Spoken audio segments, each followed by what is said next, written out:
Y si te dijera que una reunión en Europa hace más de 100 años todavía afecta hoy al precio del pan, a la electricidad en las casas y al futuro de los niños en África, pues esa reunión fue en Berlín en 1884. Fue el inicio de algo enorme, el colonialismo. Hoy vamos a hablar cómo afectaron el colonialismo y la corrupción al pasado de África y por qué todavía siguen influyendo hoy. Soy Miquel y esto es lo que he aprendido hoy. Imagina que alguien dibuja líneas por toda tu casa, entrega cada habitación a una persona distinta y te dice que sigas unas nuevas reglas, sin preguntarte nada. Pues eso fue lo que pasó en África en 1884, cuando los líderes de Europa se reunieron en la conferencia de Berlín. No invitaron a ningún africano ahí, pero allí dividieron el continente entre ellos. Para 1914, más del 90% de África estaba bajo control europeo. Los imperios coloniales, como Gran Bretaña, Francia, Bélgica, Portugal y Alemania, llevaron tierras para sacar riqueza, oro, marfil, caucho y más tarde petróleo y diamantes. No ayudaron a desarrollar África. En su lugar, construyeron trenes para transportar mercancías, no personas. Cobraron impuestos a los agricultores, pero sin darles derecho a votar. Crearon fuerzas policiales para controlar, no para proteger. En el Congo belga, entre 1986 y 1908, murieron más de 10 millones de personas por trabajos forzados y abusos, todo para recolectar caucho para Europa. También dibujaron fronteras artificiales que juntaban pueblos diferentes o separaban comunidades. Eso creó conflictos que todavía existen hoy en Nigeria, Ruanda, Sudán y otros. El colonialismo no solo robó tierras, rompió sistemas, sembró divisiones y dejó a África débil y dependiente. Desde 1914 hasta los años 50, los europeos mantuvieron el control total. Se centraron en sacar recursos, no en construir un futuro para los africanos. En educación se construyeron pocas escuelas, solo se enseñaban cosas básicas, la del liderazgo y leyes. En Mozambique, en 1960, solo había 10 médicos africanos en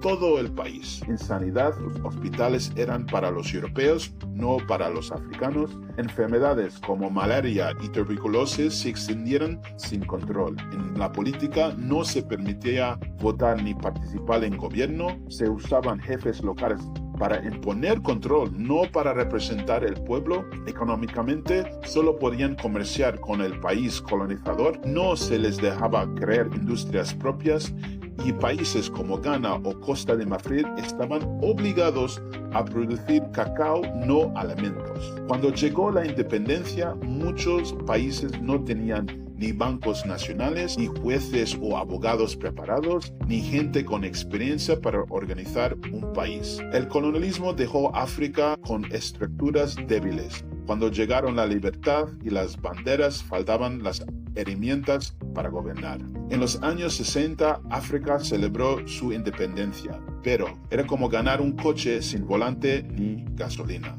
Entre 1957 y 1980, la mayoría de los países africanos se hicieron independientes. El primero fue Ghana en 1957 con Kwame Nkrumah como líder. La gente tenía esperanza y querían construir escuelas, hospitales, carreteras, futuro. Pero el problema era grave. No tenían gobiernos sin experiencias, muy pocos profesionales formados y infraestructuras mal construidas o inexistentes. En Angola, el 95% de la población era analfabeta cuando Portugal se fue en 1975. En Congo solo había 17 personas con estudios universitarios en 1960. Muchos nuevos líderes no eran elegidos por el pueblo, eran militares o revolucionarios que tomaban el poder. Entre 1960 y 1985, África vivió más de 80 golpes de Estado, muchas dictaduras de partido único, guerras civiles provocadas por antiguas divisiones coloniales.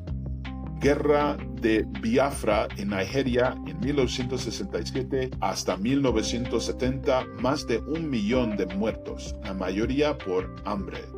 terror rojo en Etiopía en 1977 hasta 1978, miles de personas asesinadas por el gobierno militar. En vez del desarrollo, muchos países entraron en crisis, deuda y caos.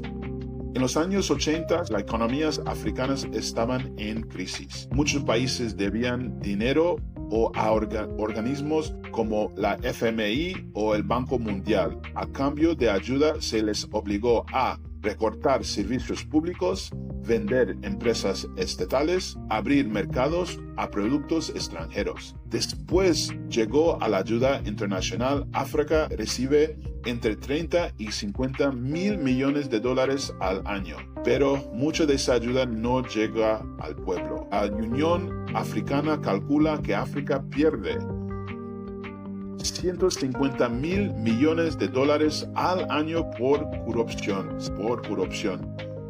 Unos ejemplos eran Mobutu Sese Seko gobernó Zaire, hoy el RD del Congo, durante 32 años, robando hasta 5 mil millones de dólares. El hijo del presidente de Guinea Ecuatorial se compró una mansión en Malabo y coches de lujo con dinero público. En Angola, Isabel dos Santos, hija del expresidente, se convirtió a la mujer más rica de África, mientras la mayoría del país vivía sin luz. Corrupción significa que no hay medicinas, no hay maestros, no hay empleo. Es un robo del futuro, no solo del dinero. África no eligió su pasado, pero puede decidir su futuro. Algunos países ya lo están haciendo bien. Están demostrando que un buen liderazgo cambia todo. Botswana se independió en 1966. Sus líderes usaron el dinero del diamante para invertir en salud y educación. Hoy es uno de los países más estables y ricos de África. Ruanda, tras el genocidio de 1994, ha crecido mucho. Su capital, Kigali, es segura y limpia. Su economía ha crecido más del 7% al año durante 20 años. La juventud también impulsa el cambio. Más del 60% de los africanos tienen menos de 25 años. Aplicaciones como M-Pesa en Kenia permiten enviar dinero sin banco. En 2022, top africanas recibieron más de 5 mil millones de dólares en inversión. África aún tiene muchos retos, sí, pero también tiene recursos, juventud y energía para cambiar su camino. A conclusión, ¿qué hemos aprendido? Pues el colonialismo robó tierras y destruyó sistemas. La independencia llegó sin preparación y la corrupción ha frenado el progreso. Pero África no estaba acabada. Su historia no ha terminado. El futuro está en construcción y quizás quien lo construya seas vosotros. Unos pensamientos. Antes yo sabía algo, una razón. Entendía el colonialismo era parte del problema que pasó en África y por qué no se creció como otros países, ¿no? Como la China o como otros países que antes no tenían, tenían los recursos, pero no sabían desarrollar, ¿no? Y como Sudamérica, ¿no? Que está empezando a desarrollar también. Pero es impresionante cómo tu historia afecta a tu futuro. Podemos sentar aquí y decir, ¿por qué África o la gente en los países africanos no hacen más? Pero es mucha historia que se machacó a una gente, una cultura, un grupo de gente de diferentes culturas y muchas décadas y siglos de guerra y matanza y asesinatos y todo ese rollo. Entiendo mejor ahora de por qué un país.